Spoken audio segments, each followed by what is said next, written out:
Hi, everybody. I'm Wendy Murdoch, and this is Webinars with Wendy. I've been doing a series of webinars now for almost a year. We're over 170, and you can find them all on the Surefoot Equine YouTube channel. And just remember, this week is week 6 of the grand prize drawing. This is the grand prize week. So if you have not entered the 5th anniversary contest on Facebook, you got to get there now. You need to enter all 5 weeks to be eligible for week 6. We're keeping track. If we've missed some, that you've entered and we've missed it, just let us know, PM us on Facebook. We'll make sure you're in. And on Friday, we're going to draw that grand prize. So stay tuned. Today, my guest is Rebecca Husted, and she has kindly come back again on a beautiful riding day to talk to us about a topic that we never want to have happen, but we want to be prepared. And so I think that is probably the most important thing is to listen to Rebecca and find out what we can do to avoid or diminish any of these kind of problems that she's going to talk about today. So welcome, Rebecca. Thank you so much for coming back. Thank you very much. I'm gonna go ahead and share my screen. Yep, and just kind of give everybody a little bit of your background so they know where you're coming from. Okay, hang on. There we go. And there we go. Okay, folks, so I do the technical large animal emergency rescue. I work with a lot of firefighters and veterinarians and some horse owners and folks like that about how to deal with animals in all kinds of emergencies. We do some disaster preparedness stuff, but mostly emergencies such as, the trailer wreck happens, the barn fire happens. And we've been doing that. Me and my ex-husband did it for a long time together, and he retired in 2013. So now I've been working, I've got quite a few assistant instructors around the world, and we're working really hard to get this kind of education out because it's the kind of thing that people don't want to talk about because it's sometimes awful. But when it happens, we're trying to get people to prevent it from happening in the first place, but second of all, know what to do if it happens to you or your next door neighbor and those kind of things. So today we're going to talk about horse barns, and really it's also veterinary facilities because many veterinary facilities are also horse barns. And a lot of veterinarians don't think about it that way because they have their vet clinic at one end, but the rest of it's a barn. And so this really also applies. You guys might want to share this out with your veterinarians if they fall into that category.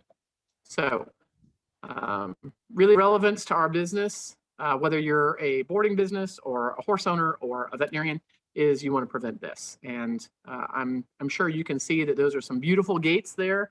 This was a brand new facility. It's a Frisian barn, and it was very, very new, and it burned to the ground anyway, and they lost a lot of animals.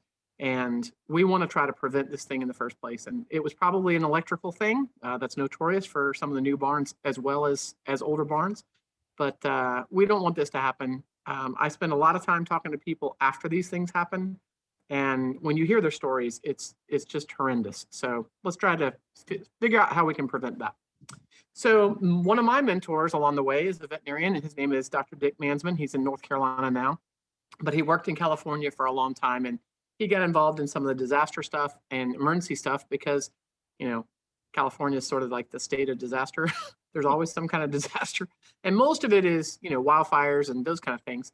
But what he noticed was that when he started working within his facility, whether you're a barn manager or you're a veterinary practice manager, when he started noticing was that when he started using some of these concepts of, plan for the worst and hope for the best, he started noticing that some of this really affected their schedule as far as how they worked, how they approached problems, their efficiency, some of the confidence for their personnel that were working for them.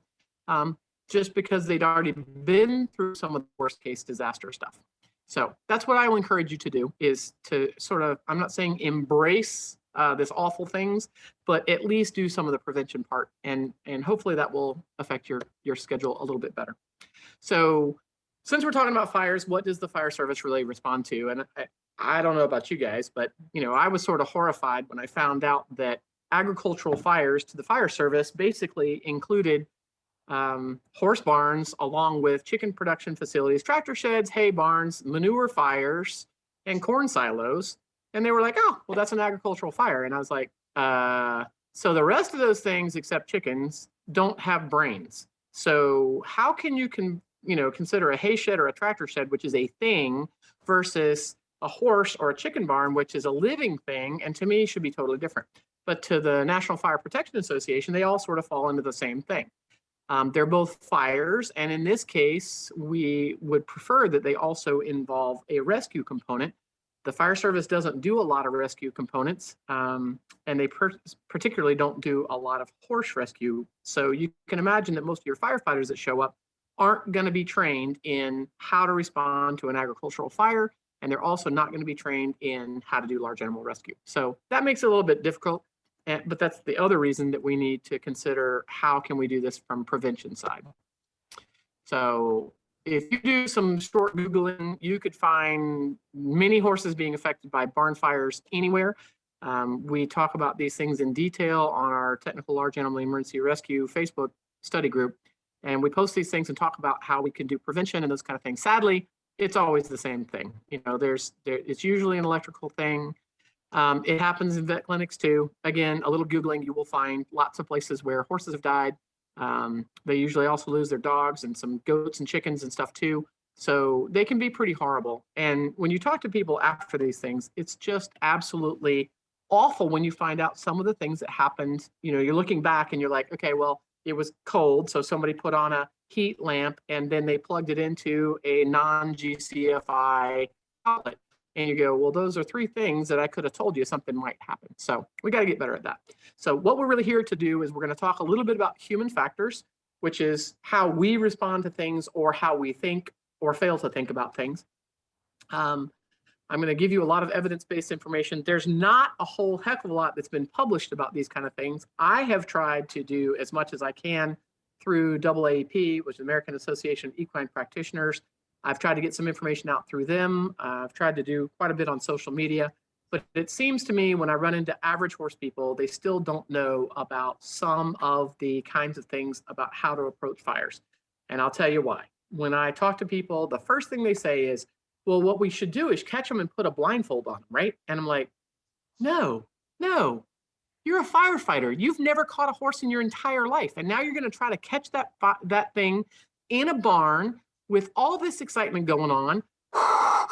You're breathing like Darth Vader, and it's already hard enough to catch a horse. Now you're going to put a blindfold on it. Have you guys ever tried to put a blindfold on a horse?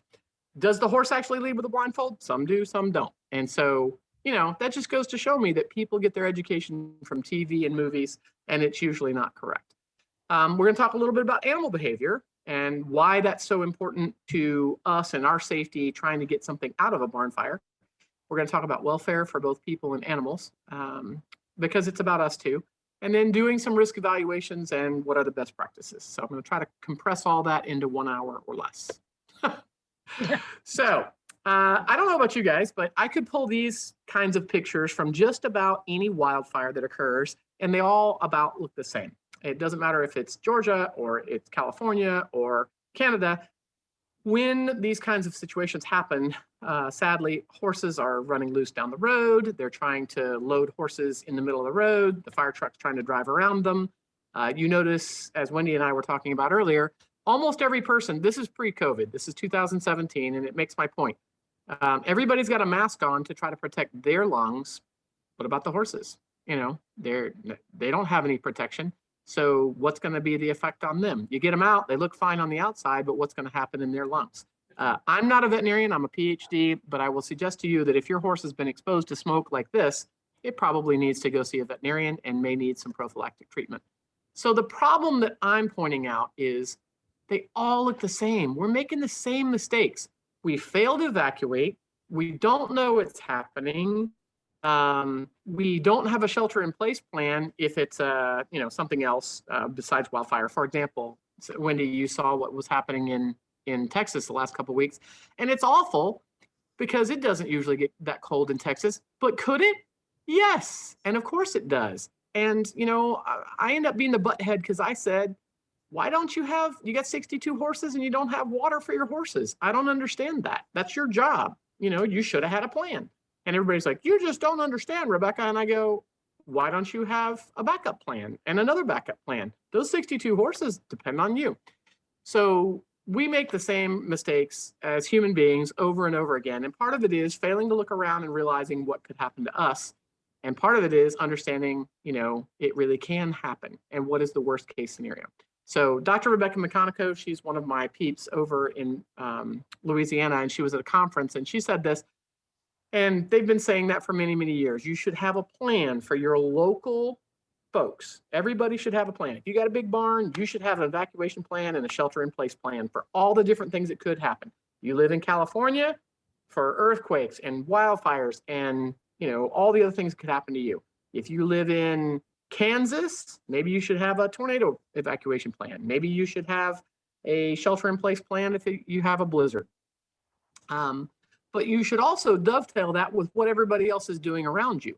In other words, if everybody puts their horses on the trailer and is trying to get out of the canyon at the same time, you're going to end up stuck in traffic. So what are we really going to do? And then, planning is great, but I'd really like it to be a good plan. And I'm not making fun of these folks. They're doing the best they can, but that looks a lot like tennis shoes to me. And I'm betting that these horses have not been led down the road before. They're leaving early, which is great, but I would have liked to have seen these young ladies in these kinds of situations with a helmet on their head, with protection on their feet that's a little bit better than that. And, what's the worst case that can happen? Is this a good plan? There's actually 17 people, Wendy, trying to load a horse in a trailer, if you count them up. And I'm betting, that 2 was too many, but 17 is really a lot. And the horse is like, dude, I can't get in there. What are you talking about? You're trying to force me in here. Somebody's going to get hurt.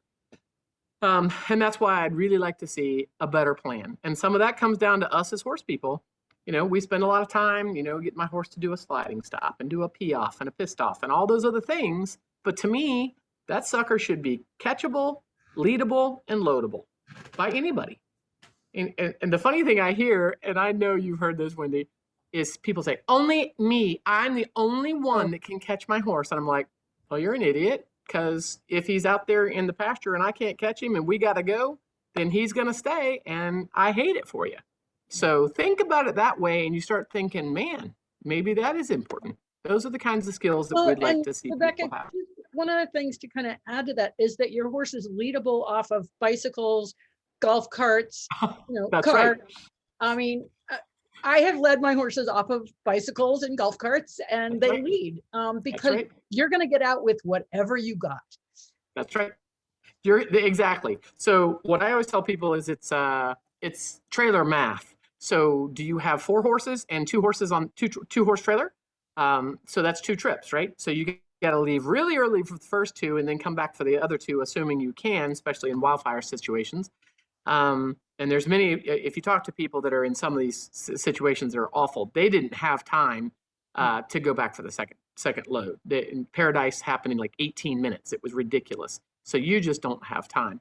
But then the second thing is, thinking ahead to what would I do if that happened and I did have to walk them out? Do I know how to lead my horse? Do I know how to lead my horse even on the side of the road with traffic going by?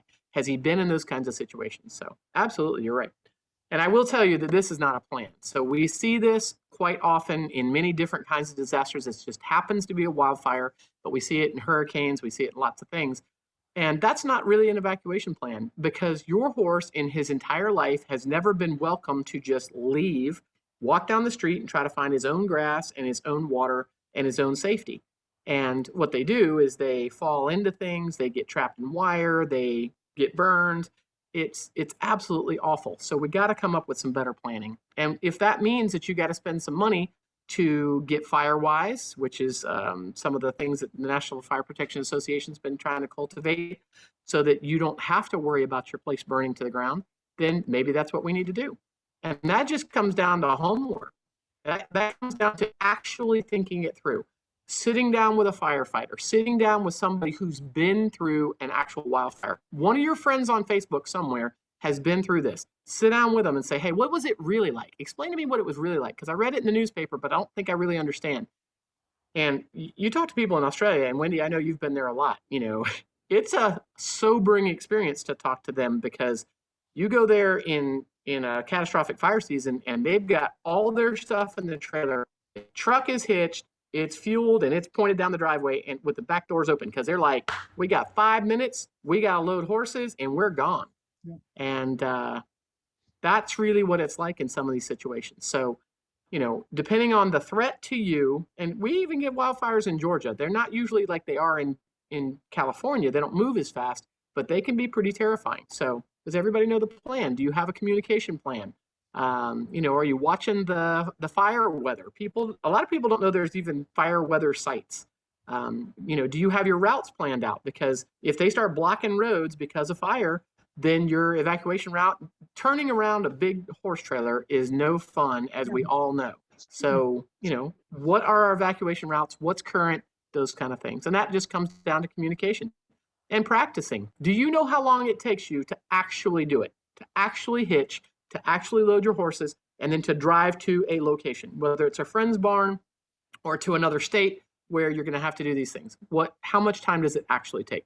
And of course, Wendy, you know, whenever we're doing something and we're stressed, it takes longer because we're stressed and our brains are doing this, and it's another human factor.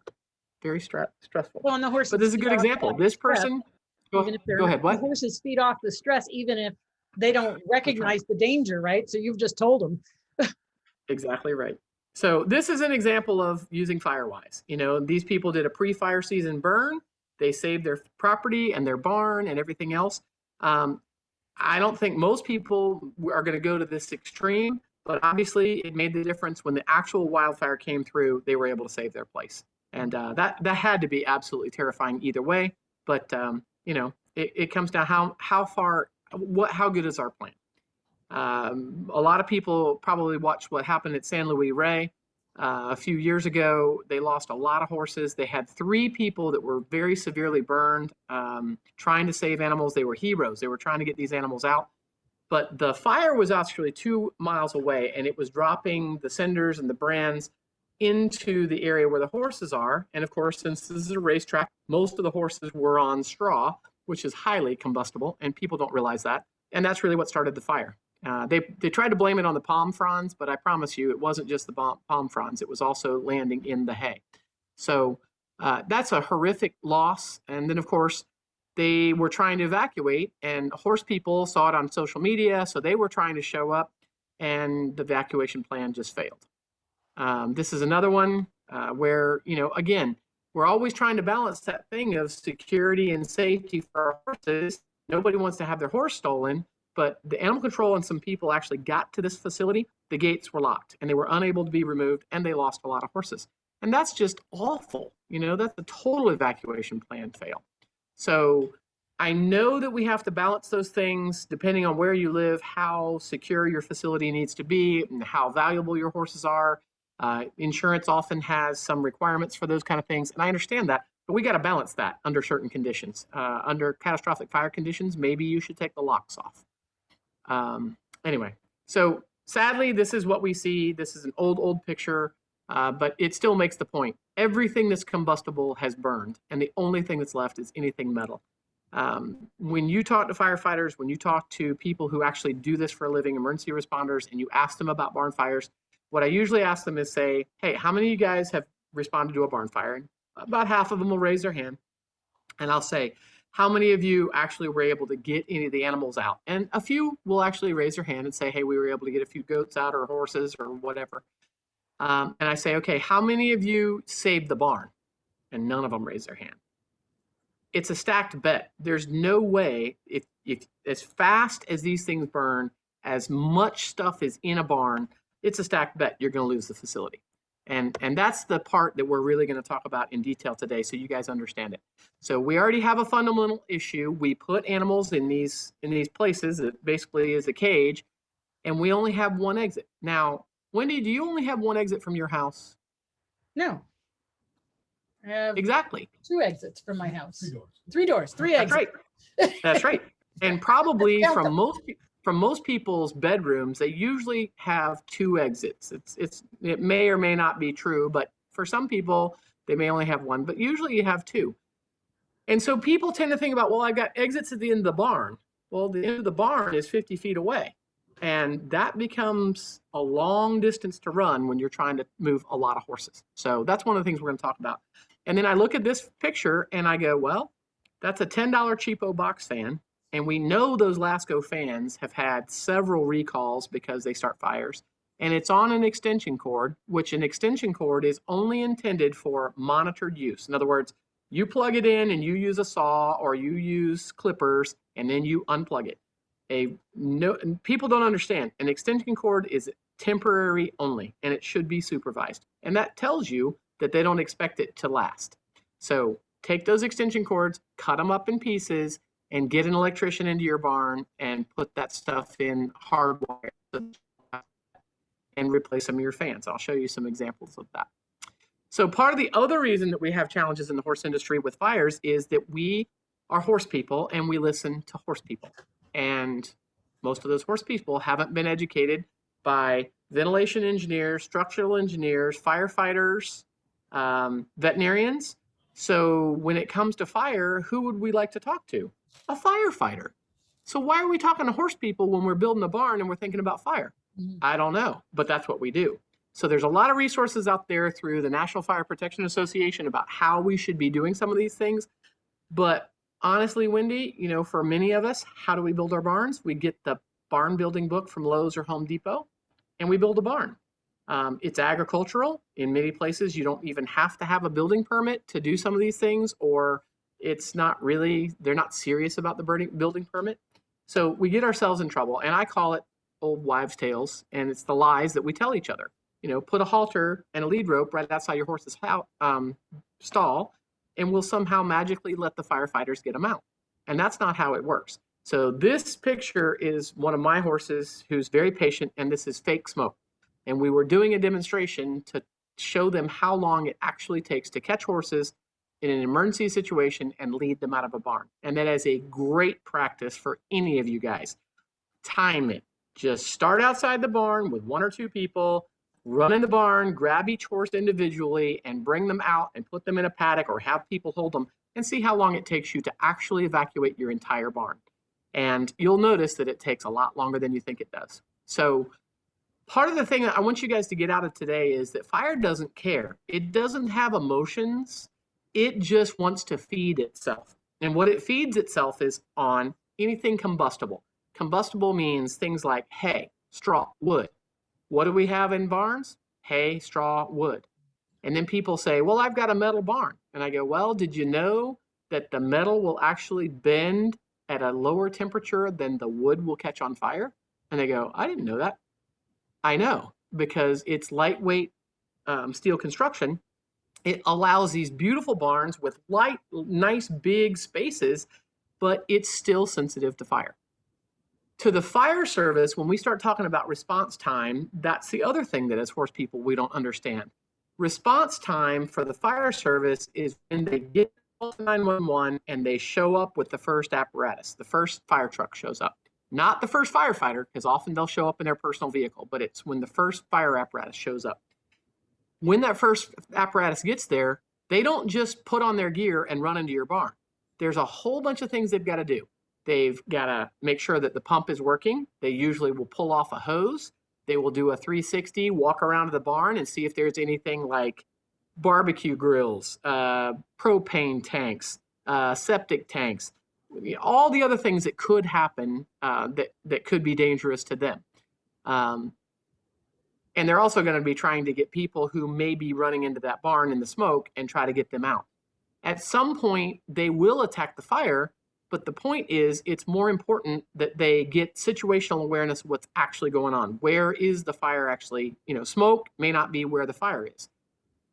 And then, of course, to the fire, if you're trying to suppress the fire, in other words, knock it down, you got to start doing that at the moment of fire ignition. And that is going to double the size of the fire, usually doubles about every 30 seconds. So what that means is it's a lot faster than the firefighters can even respond to. And that's why we see the problems that we're going to see that I'm going to show you. So one of the best ones that I have been lucky enough to work with, a young lady named Krista Zayek. She's up in Illinois. She had this barn fire a couple years ago, and she had done a lot of work in her barn. It was a century barn. She's a firefighter, so she knows how these things can be dangerous. She had cameras inside the barn. She had done some screenshots of when the lightning storm, pretty scary storm, actually hit her barn. So I pulled all this information working with her. 8:31 is dark already, very close lightning strikes. She goes straight to the farm to check. It's pouring rain at that point. She calls 911 while she's running the driveway. In the flashes of the lightning, she can see some smoke coming out of the barn. So she runs in, grabs the horses out of the barn. She's trying to call 911 at the same time. Fortunately, she was able to get all 3 horses out of the barn. The time we call a non-survivable atmosphere, in other words, no horse, no dog, no person is going to be able to breathe in there, was less than 17 minutes. The roof implosion was at 9:02, which is exactly 32 minutes. So I'll show you what she actually did. This is her just a couple of minutes after the lightning strike. There's already, you can see sort of the smearing of smoke inside the building. She's grabbing the horses and walking them out. If you look through the windows of that garage door there, it's going to look very different in a couple of minutes. So this is screenshots from her video of the fire. And what you'll notice is it's dark, but she was able to get these via video grab. There's already superheated smoke and no survivable space by 8:48. The hit happened at 8:31. So there's nothing alive inside that building. Just a minute or so later, you have the superheated smoke catches, it has ignition temperature, and it catches on fire. And at 8:53, it's burning severely, and the entire roof is going to implode here in a second. That's the last of the roof standing at 9:02, and the roof totally falling in that same minute. So what we mean by that is this was just a couple of minutes before. I mean, if you've got a big barn, you don't have 30 minutes to get those horses out of there. You got to go fast. So overall, when did the fire department arrive? 2 minutes after implosion of the barn.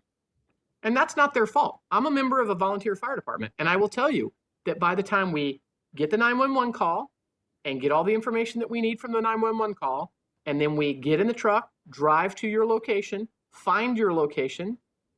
Many people don't even have a reflective sign at the road, so we can't find it in the dark. And people say, well, my barn is burning. Surely you can find it. Well, yeah, but there's 6 different driveways. We can't tell which one in the dark goes to your barn. So all those kinds of things, and they finally arrive at 9:04, just enough to watch the roof implode. So that is not the Rural Fire Service's fault. It just means that this is moving so fast that you've got to have a plan. You've got to do the prevention. If response is your plan, it's not going to work for you. And Wendy, sadly, this is the thing that I end up doing a lot. After these fires, I actually had, there was a big fire in Cape Girardeau, Missouri 2 weeks ago. And my niece actually happens to live there. Gracious enough to go over and talk to the people this week for me. And when I talk to people about these kind of things, what they tell me is, I didn't know that we should have had a better detector. I didn't know that there was prevention. Sprinklers, I know, I would love it for sprinklers. If you live in Florida, you can probably get sprinklers. The problem for sprinklers, even though the cost has reduced, the problem for sprinklers is if they're in unprotected areas to environmental conditions such as cold, it's really hard to do. It's not impossible, but it does make it more important. But when I talk to these people, they go, man, I wish I'd known. And I go, there's resources. We need to get you some resources so that when you rebuild, you're not doing the same old thing. And that's where I get frustrated. So this is Liz and her horse, who is the horse that was being led out of that barn. And when Krista sent me these, she said, yeah, we did some survivor photos. And I said, I didn't know what a survivor photo is. And I was like, what's that? She said, well, we didn't even lose a single horse. But my boarders were so upset when they got my text or my phone call. And I was like, hey, the barn's on fire. We got the horses out. You got to come. And can you imagine? I've talked to Liz, her experience of being the person getting in the car, driving to the barn, seeing the smoke and the flame and the barn is gone, and hoping beyond all hope that your horse really has been taken out of the barn. You can imagine that's a really emotional experience for her. And, when you talk to these people, it makes me motivated to try to get this information out to people. So I'm going to talk a little game of what do you see when you look in a barn. A lot of people, and Wendy, I'm sure you've had the same experience.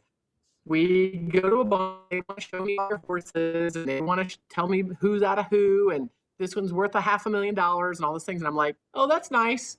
That's really nice. And meanwhile, I'm taking pictures of the superstructure and how did you do your electrical and how did you do your fans and what's the lighting situation? Do you have natural lighting and what's the spacing in the barn and everything else? And people are like, did you hear what I said? And I'm like, sorry, I'm just interested in the barn. So what I'm looking for is it to a code? In many places, they're not held to a code because barns are agricultural facilities, and many states don't have any requirements for that. Nfpa 150 has some recommendations and best practices, but again, it's a code that we usually don't go for just because it's an agricultural facility. If you own a veterinary clinic, you may be held to that code. But usually what it means is you got to have the electrical and conduit. You've got to have an electrician put in the electrical. You should have stall doors to the inside, stall doors to the outside. You should have egress for people every 50 feet down through the barn aisle. All these things that a lot of people are like, I've never heard of that before. And that's where we get ourselves in trouble. So I encourage people, have a fire department come out and walk around your barn. They don't have to be experts at horses. They need to be able to make recommendations to you about safe fans, safe electrical, and other resources for you to give you a better idea of what it would be like to have a fire in your barn. And usually that's a pretty good motivator, Wendy, for folks. So if anybody from this fire is on here, they're probably going to think I'm a butthead, and I'm not trying to be a butthead. But what I do is I follow up after these things. And sadly, I sent these folks an email and I never got anything back. But they had some people at the facility when the fire occurred. And I looked at this and I said, how did they lose 18 horses and only rescue 5 if they had some people there? You know, how did this progress? And then I went to the Facebook and I looked at their barn. This is before the barn fire. And I look around and I'm like, my fire chief would never let a person in our fire department walk down that barn aisle. There's so many obstacles. It's only about 4 feet wide. You got to imagine, these guys are in their gear. Usually the electrical has popped out or they've turned it off to slow the fire. They can't see very well. You can't hear very well. You're breathing like Darth Vader walking down through this, and you bump into these obstacles that could block your ability to get back out and kill a human. We're not going to do it. And that's the sad truth. All these stall doors point to the inside. Why do we do that? In the horse industry, it's for convenience. Stall doors to the outside are a pain in the butt. You know, mud gets behind the door, ice gets behind the door, all those things. But it is the only legitimate way to get an animal out of a situation like this where you're not going to allow somebody down the barn aisle. And the worst thing is that door at the other end is not a door. It's blocked. And that is not allowed by any code because it prevents human egress as well as horses. So I don't know who was the barn manager for this facility. I feel very sorry for the folks that lost their horses in this barn fire. But when I look back at these kind of photos, I go, does anybody see a single fire extinguisher anywhere there? Does anybody see fans and all this kind of, those are the sins that we make time and time again in these kinds of situations. So even nice facilities, it happens too. I've actually been to this facility. The woman that owns this place, she has a top class facility. It was well maintained. They've worked with their insurance folks. You can tell they're doing all the right things. They've got paddocks separated from the main barn. They've got their trailer storage not in the main barn. They've got the huge propane tank away from the barn by code.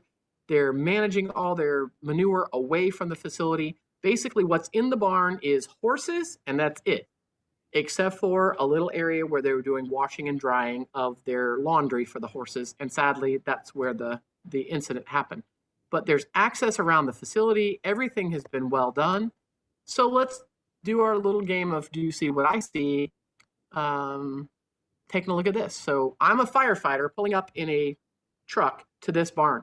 And the first thing I see is what looks like a living space above the barn. And of course, firefighters are going to be very concerned that there might be people. In this case, it's fake. There's not actually a living facility up there, thank goodness. But you can imagine that they would be very concerned about that. Green circles are good things, okay, where you have lots of egress, multiple areas of the barn.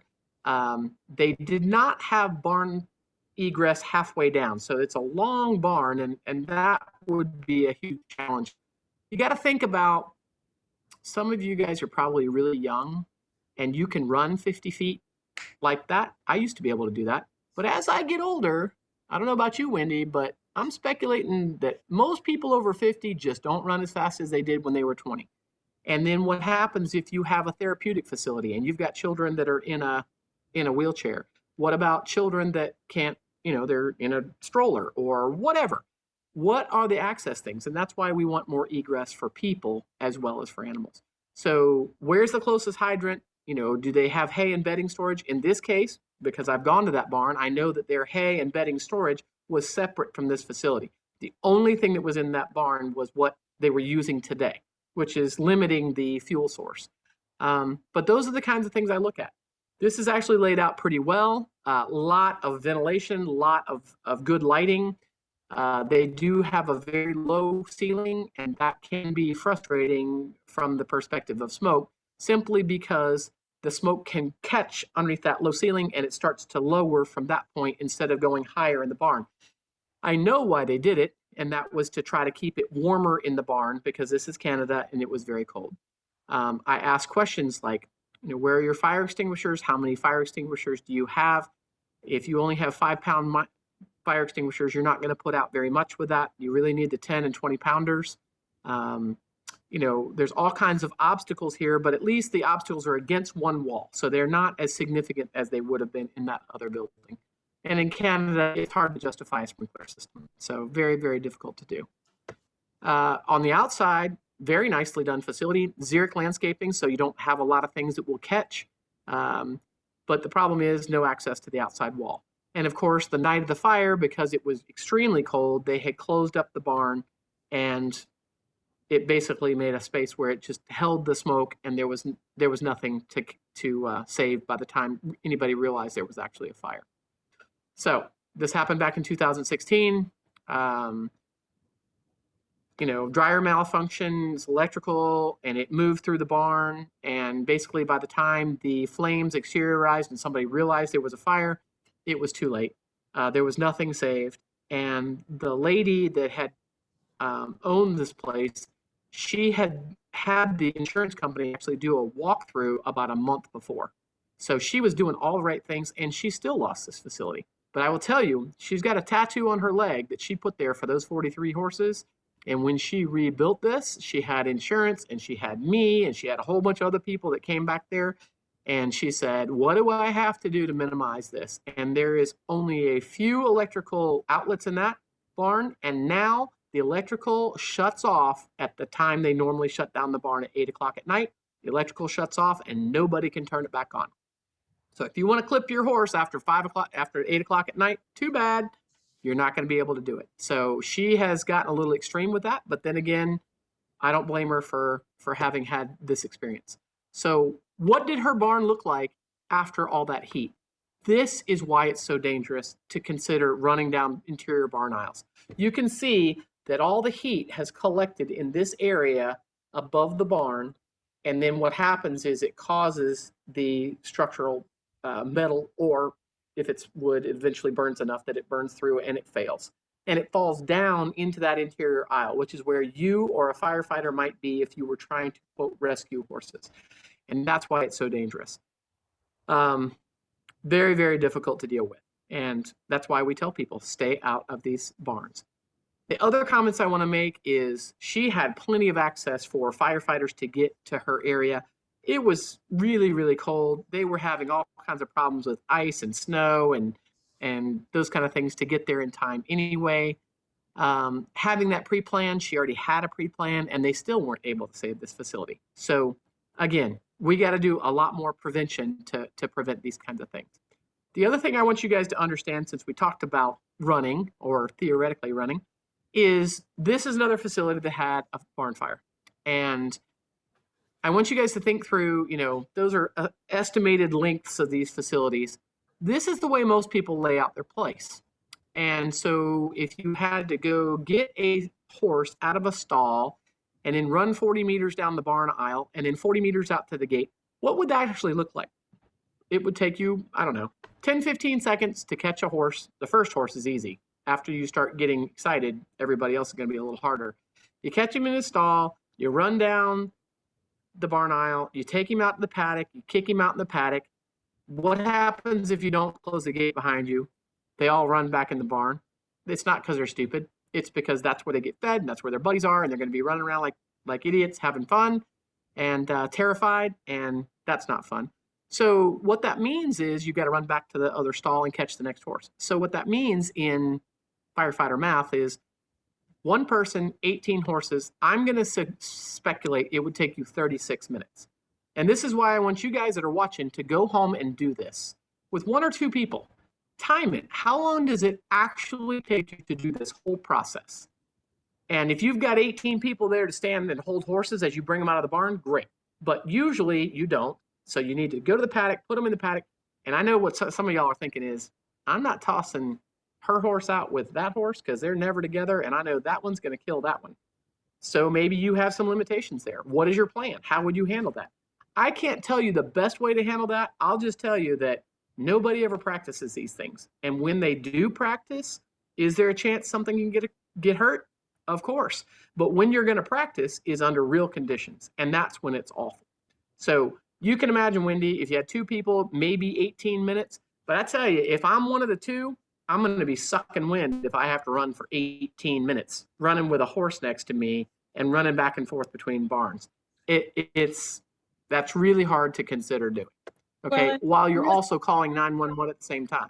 You know, that I mean, I take all three horses out at once. They are used to all going out at once. I have a grumpy one that grumps at the other two, but they all go, oh God, she's biting at me again. But they all lead. I can lead multiple horses, and boy, I can see a real value. Another skill. Another skill. That's exactly right. So to me, my speculation was 36 minutes. That's way too long. There's no way that they're going to do. So I talked to the fire chief that actually responded to this barn. And that's his picture. The 7-minute picture is after the fire department got the tone out.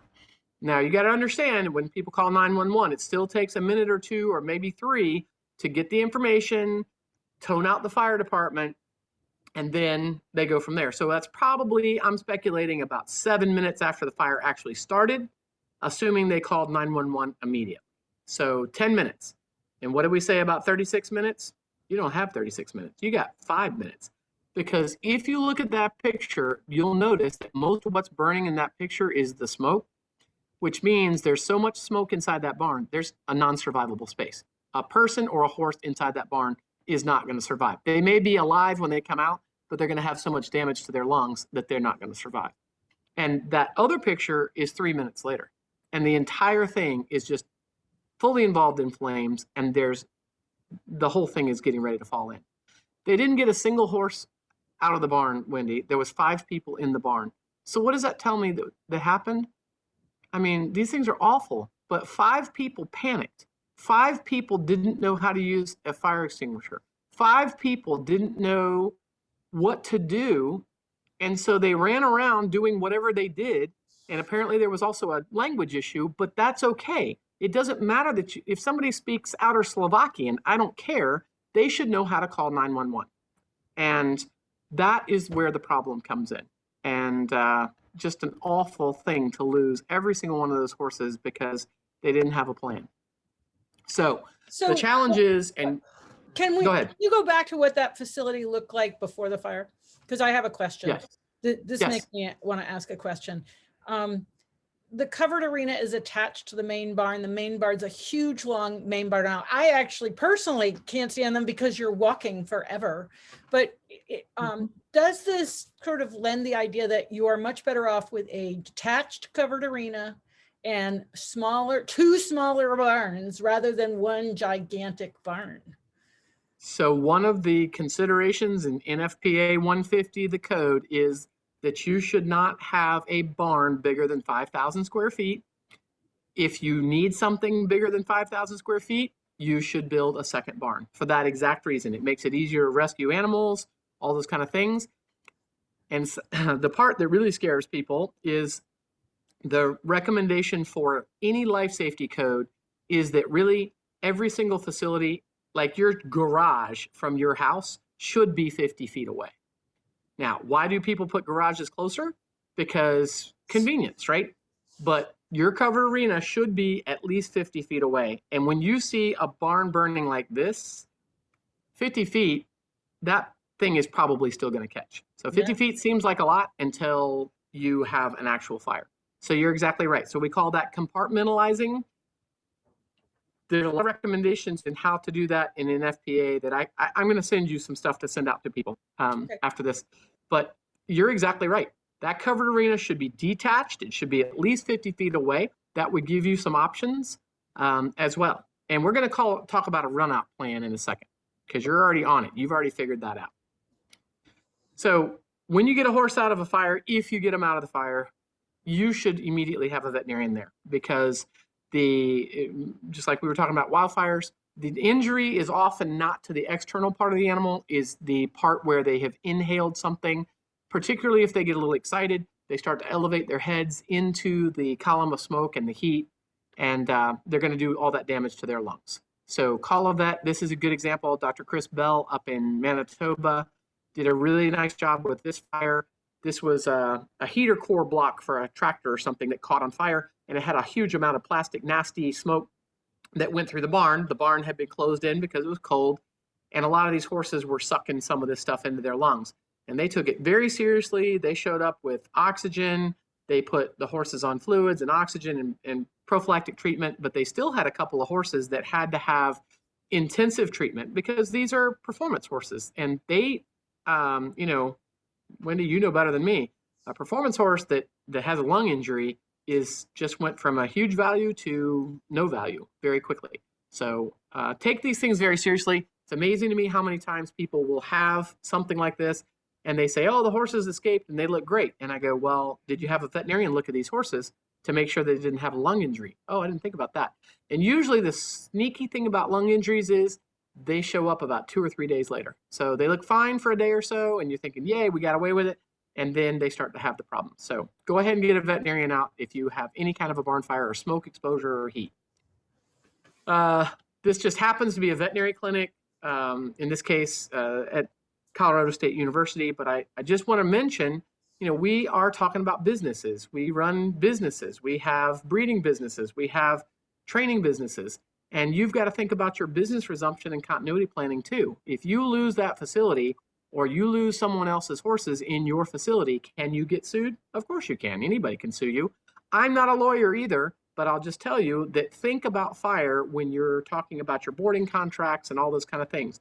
You know, how do you handle that? Talk to a lawyer. But, you know, this is the worst case scenario. This client sued for $1 million, and that was not even for a live horse. It was just semen sitting in a tank somewhere that she lost, and it went all the way to the Supreme Court of Appeals. So think about your business resumption. I know it's normally, Wendy, we're just talking about how much we love the horses and we want to save the horses, but you also have to be able to survive, and you have to be able to have the insurance for your facility and those kind of things. So what are you doing to make sure that you're not having problems there? How many horses were in the facility?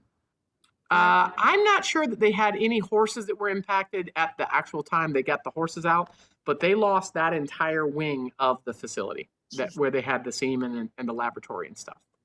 So just scary. Yeah. And that's at a university where, you know, they've usually got much better fire suppression and those kind of things. Yeah. And it's an urban environment, so you would expect them to be able to get the fire department there a lot quicker. So this is Nfpa 150. It's a government document. I'm actually on the technical committee for this, and it's boring as heck to read, but I will tell you that there's a lot of suggestions in there, and I will send this information to you too about how to handle combustibles, how to prevent, you know, you shouldn't have any flammables in a barn, how you do your ventilation, thinking about compartmentalization, smaller barns instead of bigger barns, and then things like flame retardants and suppression systems and stuff like that. But Nfpa will tell you that the average animal barn is fully involved in less than 15 minutes, and you really need to get them out in 5. Otherwise, you're going to have all those problems with the toxic smoke and that kind of stuff. You can That's read why from the NFPA time the 150. fire started, and so often, like a lightning strike, you're not there, or you don't realize it until. It's like those people that had the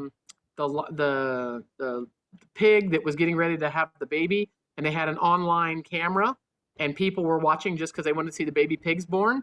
And just by luck, there was a video. Somebody was watching the video live, and they realized that there was a fire that had started. The pig knocked the heat lamp into the, however she did it, and they're like online Googling for the people's phone number to say, hey, there's a fire in the pig stall, and they managed to get the pig out in time. Thank goodness. But you're right, that's just sort of one of those crazy things.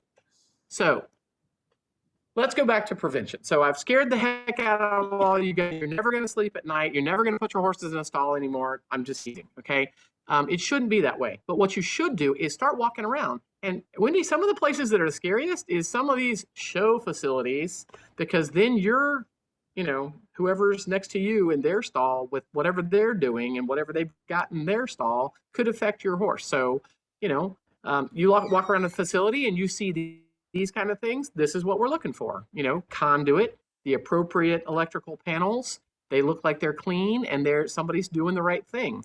All the lighting looks like it's done to code. You don't have to be an electrical inspector to tell when something's dumb. This is dumb, okay? Why I don't know why we use these $10 box fans. They're notorious for these problems, and they're always on an extension cord. The appropriate fan is a UL 507 compliant fan. It should have a closed housing on the back, and it's not $10. It's probably going to be about $150. However, they're easier to clean. They don't have the problems with all the little fines and dust and stuff getting in there and causing a fire. They still need to be cleaned and blown out with a little air thing once in a while, but they are a lot less notorious than these cheapo box fans. And the problem with box fans is usually they're associated with an extension cord just like this. So again, you don't have to be an electrical engineer to figure out that those are dumb. This is an example of what a 507 compliant fan looks like. It's got a closed housing on the back. In this case, this facility has redone their electrical to make it up to date. And Wendy, there are so many people, they go and get a new barn. It's new to them, not built, but new to them. And they walk in, they go, click, yay, the lights work. And I guess they think that that's an electrical inspection. That's not an electrical inspection. There's a lot of barns that are 20, 30, 40 years old, and it's got the same wiring it's been in it for the last 20, 30, 40 years. Nobody's updated it because it's agricultural. They don't have to. It's all grandfathered in. And people are like, oh, well, I spent $100,000 buying this place. I don't want to spend $2,000 on an electrical inspection. And I'm like, well, that $2,000 that you spend on electrical inspection and an upgrade of your facility might save your facility. And they're like, oh, well, maybe I have to consider doing that. Call a professional. I'm not the electrical engineer. I'm not an electrician, but I know when I walk in some of these places, I don't need to be because I can tell it's done in a pretty poor manner. So what we're trying to get to is, these are pretty high-end facilities here, but they've done it right. They've got big fire extinguishers. They've even got the, hey, this is an exit for people. And people say, well, Rebecca, it's just a barn. And I go, it's your horse's house. It's your job to provide a place for them that is not going to burn to the ground. So some of the things that Nfpa will tell you is build a separate facility for your shavings and your hay and your all that stuff. Anything that's combustible should be in a separate place.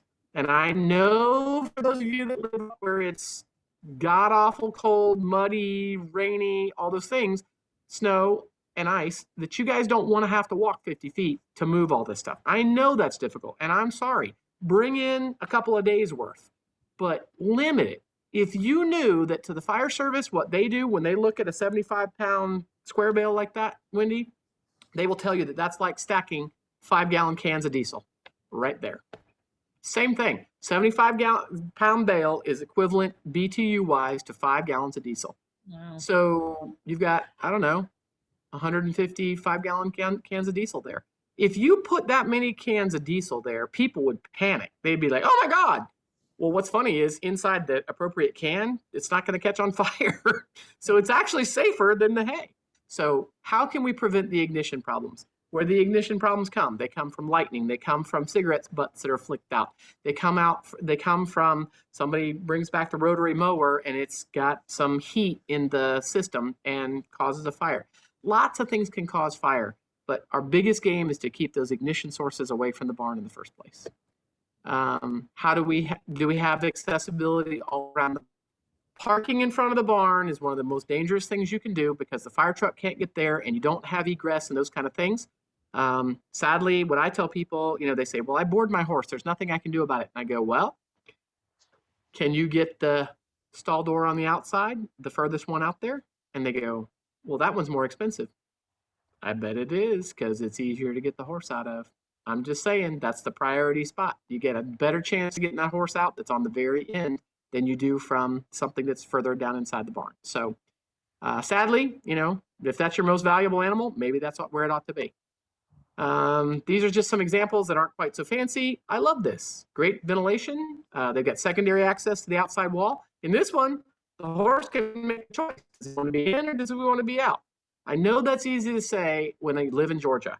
And a lot of people say, oh, I can't do this in places where there's snow and ice. You can. There's some other things that we need to do too, right?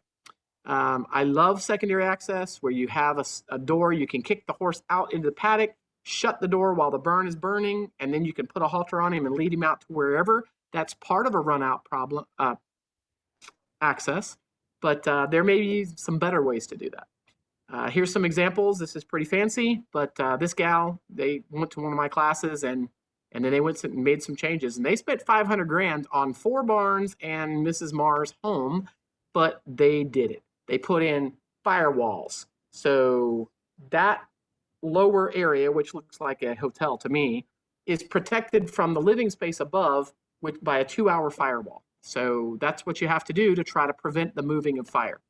They redid their electrical. They took out all the lacquer and paint and varnishes that make these barns so pretty and put in fire resistant stuff.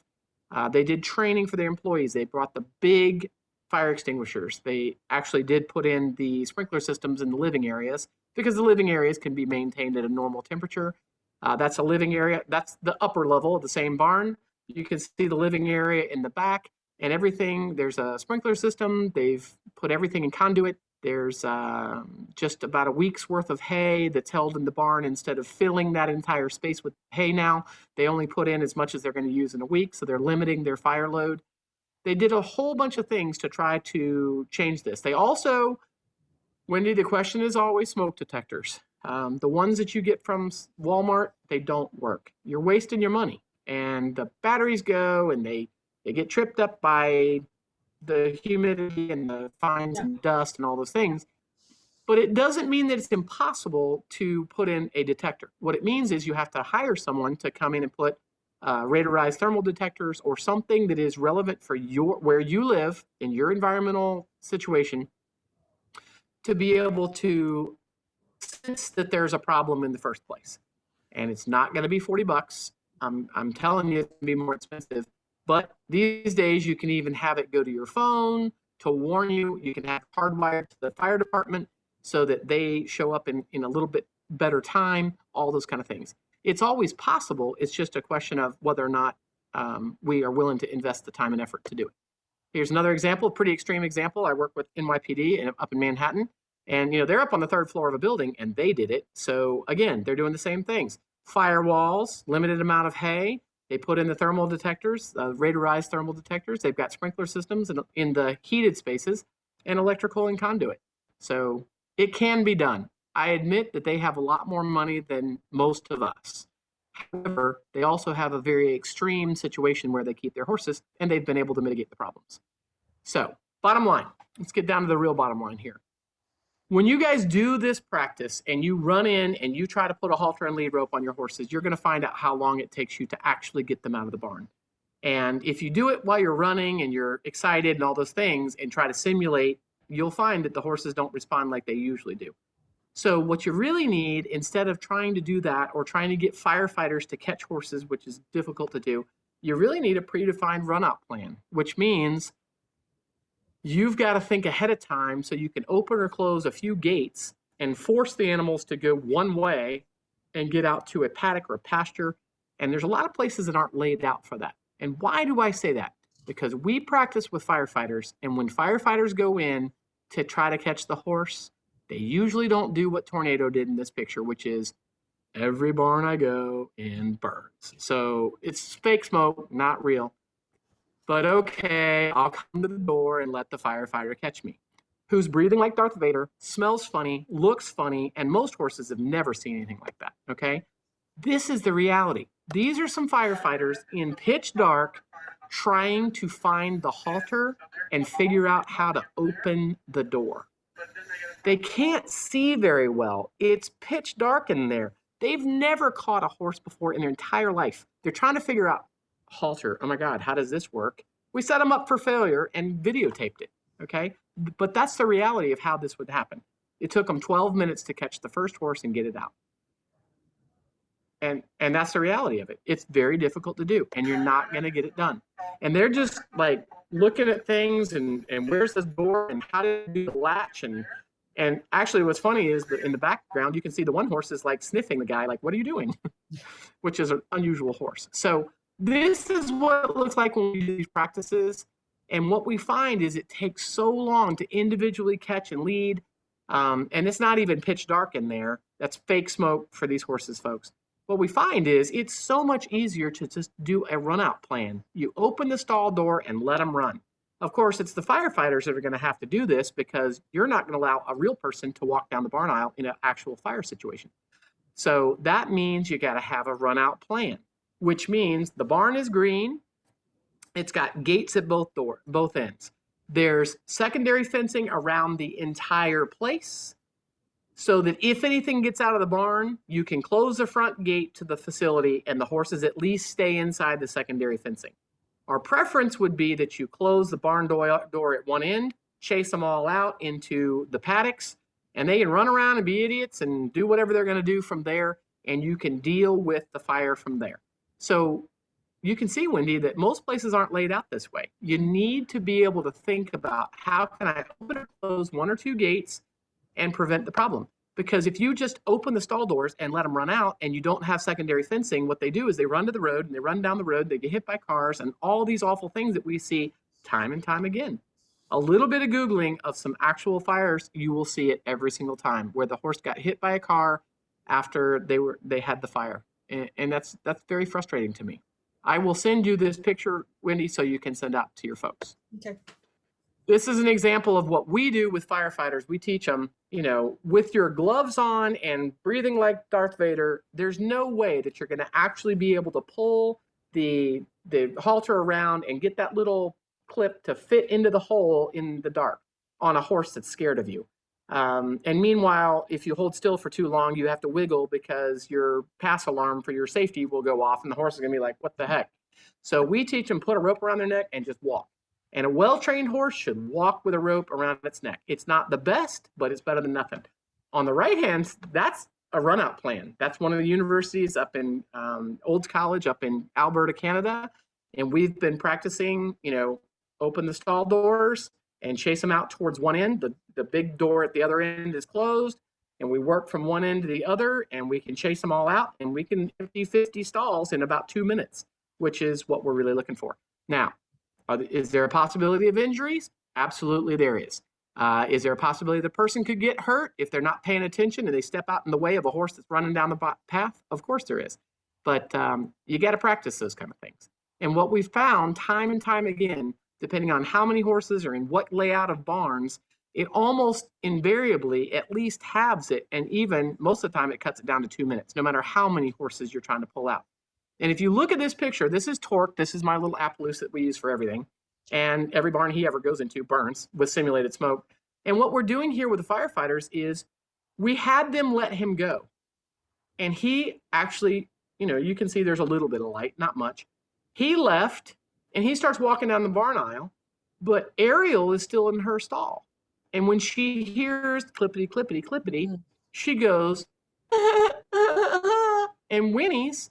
He turned right around and started trotting back through the barn aisle. And these firefighters are hitting the back of the door going, oh my God, what's going on? Can you imagine how terrifying it is to be a firefighter that's never had to deal with horses, and all of a sudden there's this horse barging back through the barn aisle? It's very dangerous to do. And that's why you've got to practice it. You need to have your fire department out to practice it. And if they don't know what to do, tell them to get a hold of me and I will give them some resources.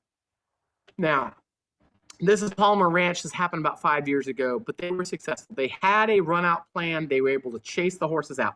Sadly, some of the horses ran down. Nobody got hit, but some of them hit, went to the road, and some of them ran into the next door neighbors. Some of them got caught in the fences and stuff.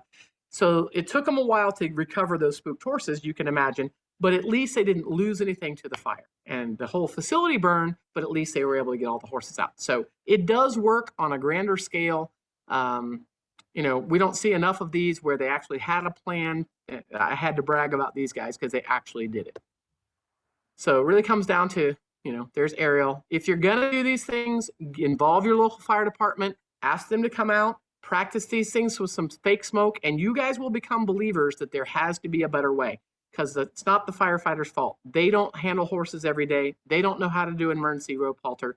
They don't know how to do some of these kind of things, and they will get hurt. You don't want to get your firefighters hurt. So get them out there, practice, and come up with a better plan.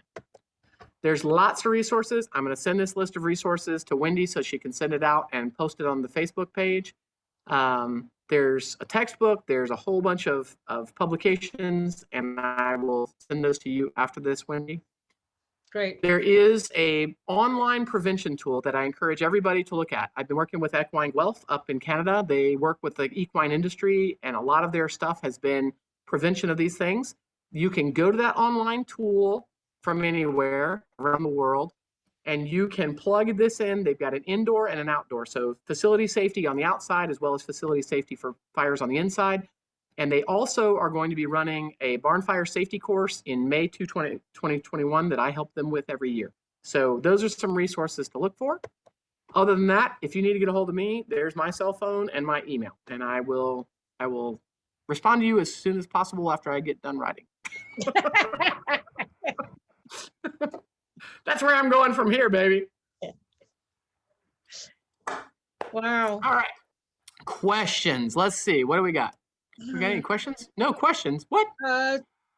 No, I think pretty people are in shock. Sorry. If somebody's asking about sprinklers, but I think what you're saying is they don't work in a lot of situations because they're exposed to the elements. Yeah, so what they do, if you put them in a barn and it's exposed to cold, they have to have the air assisted version, which means you have to have a compressor. It puts air into the system, and then when the actual fire occurs, it releases the air, the water fills in, and it does its job as a sprinkler. So a lot of people say, well, the racetrack has sprinkler systems. They do. But what has to happen is the fire department comes, attaches to the sprinkler system, and forces water through the system. So it's not like an automatic sprinkler system like we tend to think of at most hotels and those kind of things. So Right. What you see at the racetrack is very different from what you see at a hotel. It can be used, but it's not what you think it is. Okay. What about lightning rods on roofs? Is that helpful? I'm a big fan of that. There's people that go back and forth on that. Some people say it's absolutely useless. I've talked to several electrical engineers. They said, hey, it can't hurt. It's not that expensive, and it might help. So the whole goal for those things is to sort of treat the barn like a Faraday cage. In other words, the lightning hits, it hits the one point that you attract it to, and then it sends it to ground instead of affecting the structure. We actually had a barn here in Georgia, in Bishop, Georgia, that had a whole bunch of Clydesdales. You've probably seen it somewhere on social media because the kid actually used his ATV to crush the door, because what they didn't realize is once the electrical went out, those big fancy doors that they had that were on an automated system didn't work. So he crushed the door and they were able to get all the Clydesdales out. But it hit their phone system. And when it hit the phone system with that much energy, it actually caused an ignition and caused their barn to catch on fire. And I went to that facility after the barn fire. They got all the Clydesdales out, probably because they're Clydesdales. Okay, you can catch me. I'll follow you through the barn. No problem. I can think of a lot of horses that wouldn't do that, but they were very successful. They managed to get the horses out. So somebody's saying, I don't want the fire department to shut my barn down if they come out and I'm not up to code. How can I prevent this? okay. Hang on. Let me see. Where's the question? Let's It's see. in the chat. Third Okay, one up I'm from the looking, bottom. looking good, looking good, looking good. Somebody said, holy shit, sorry. I don't want the fire department to shut down my barn. Oh, that's Jen, and I'm not up to code. Okay, so Jen's got a good point. Nobody in the fire service that I know of, except maybe in New Jersey, there's a few places where you're supposed to be having the fire marshal come out and do an inspection, those kind of things. It's supposed to be the code, but it's very few places. In most places, they do not care about trying to shut you down. They're not going to charge you, nothing. They're going to come there and they're going to say, hey, you need to make these suggestions. You know, these suggestions for how you could update it. In most places, it's not to code, and they're never going to come back and check. They're just going to make some suggestions. And it's not, they're not going to charge you. They're not going to, well, they may embarrass you a little bit, but I'd embarrass the hell out of you. So don't worry about it. You know, I don't mean to, but that's just, I've learned over the years, that's the honest truth. I walk into barns all the time and I'm like, why don't you just call for some help? And they're like, oh, I'm afraid that I'm going to get charged. I'm like, you're not going to get charged. And if you think you're, you know, ask when you call the fire department, hey, are you guys going to come down here? Most of you guys are in a rural situation where your volunteer fire department gets a tiny amount of money from your tax jurisdiction, and they're out there on the side of the road trying to get donations and those kind of things. So have them come out and do your inspection, have a barbecue or something, feed them. Yeah. They'll be happy. Make a small donation to the volunteer fire department. They'll absolutely love you. Is there a directory of the TLAER trained people? Okay, there's not really a directory. Over the years, we've done a lot of training for various people. What I encourage people to do is to get that, you know, the only people that are really going to respond to your barn is your local fire department. And there's 36,000 fire jurisdictions in the United States alone. So you got to reach out to your fire department, get them some of this information. You can hook them up with me and I will send them some information. But the biggest thing that they need to know is that the community is aware of the problem and that they need some help. Because what usually happens is they're like, oh, well, we do all this structure stuff and we respond to all these different other kind of fires, but we didn't even think about barns. And if it's not happened in the last 5 or 10 years in your jurisdiction, they probably didn't even think about barns. Right. So make them a little bit more aware of it, have them come out to your facility and give them some of the resources that I'll give you and get them a little bit more trained. Me personally, I end up talking to people on the phone all the time. They call up and they say, hey, I got a horse in the mud, or I've got a barn fire getting ready to happen or whatever. And I say, hey, let me talk to the fire department. And I can give them some details over the phone. And in 30 seconds, I can make them smart on how they can access some of these problems. So I'm not saying call me when there's actual fire. I'm just saying call 911. But what I'm saying is that I can help them with some resources that are tracked towards the fire department so that they can understand some of the challenges. Right. Wow. Well, this has once again been a really informative webinar. A little, you know, it's the kind of thing we don't. Hey, my chief actually made it on the webinar, so now I gotta go to drill tonight, and he's either gonna fire me or he's. I don't think so. But no, this is really important information for people. And you know what it's got me thinking of, this is the third one with you, but I finally realized maybe what I need to do in my county is we have volunteer fire departments and get them to get together to do a training. It's I think that's really what it takes. And if you do it at your barn, you know, time it and ask them, you know, and what we call set it up for success. Do it without all the scary smoke and all those kind of things the first time. Just have everybody try to catch their horses and walk them out, and then start adding in the excitement, and then start adding in the smoke and adding in all those kind of things.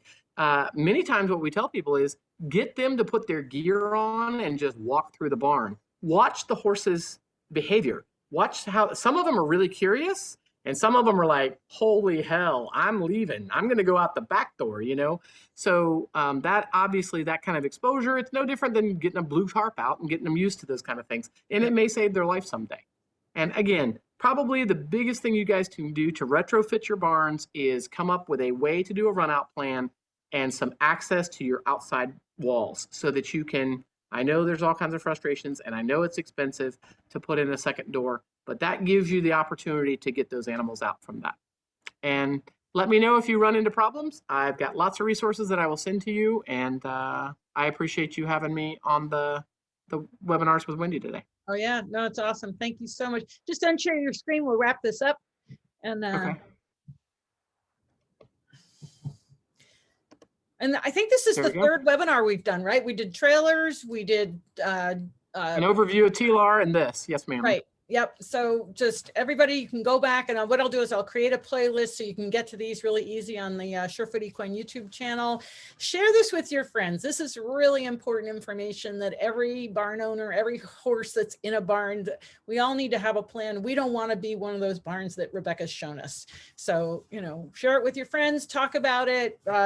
You know, if you've got a community or neighbors, you know, get together and make a plan, talk to your fire department. And I think this is so valuable to do ahead of time, you know. I hope that people, you know, this week, I've talked to 2 4-H groups about the exact same. I toned it down for the 4-H groups, guys. I did, okay? But I didn't want kids going home and going, oh my God, my horse is gonna burn to death. Anyway, but, you know, share the stuff with your 4-H leaders, share it out there with your pony club groups, because I really, you know, that farm that they lost in Cape Girardeau, Missouri. If you take a look at those horses, you know, they got all the pictures of the little kid with the horse, and it's a memorialized picture, and it makes me so sad because I'm not saying that they did anything wrong, but it's just the same things time and time again. And I'm going to bet that there is probably an electrical problem. And they were doing the best that they knew. But we got to get smarter, and we got to start getting that communication with our veterinarians and our firefighters to work together, come up with a better way to handle these kinds of things, and stop thinking that somehow magically the volunteer fire service is going to be able to fix it for us. We've got to get involved in that. And oh, by the way, for those of you that don't know, do I look like some Studley Hungwell 20-year-old firefighter? I'm not, okay? They love women in the fire service, okay? And you don't have to be 18. They're always looking for people in the fire. Sorry, I had to get that in. But what you think is the fire service is not the fire service. In your volunteer community, sign up for helping with the fire service. Get involved in your fire service. Me and my husband are in our 50s. He just joined at 51 years old. And he's already working on his firefighter too. He loves it. It's a way to get involved in your community. And I had to put that in. Great. No, it's fine. All right. Well, thank you so much for joining me today. It's been such a pleasure. And any information you want to send me, I'll make sure it gets up on my website. So I will send it on an email right now. All right, thanks. Thanks everybody for tuning in. And tomorrow we have Martha Cook, and we're going to talk about, she's from Trafalgar Square Books and have been publishing fantastic horse books for, I don't know, probably 40 years. So it'll be really fun to take a tour. That's cool. All right, thanks everybody. Have a great day. Bye. Bye.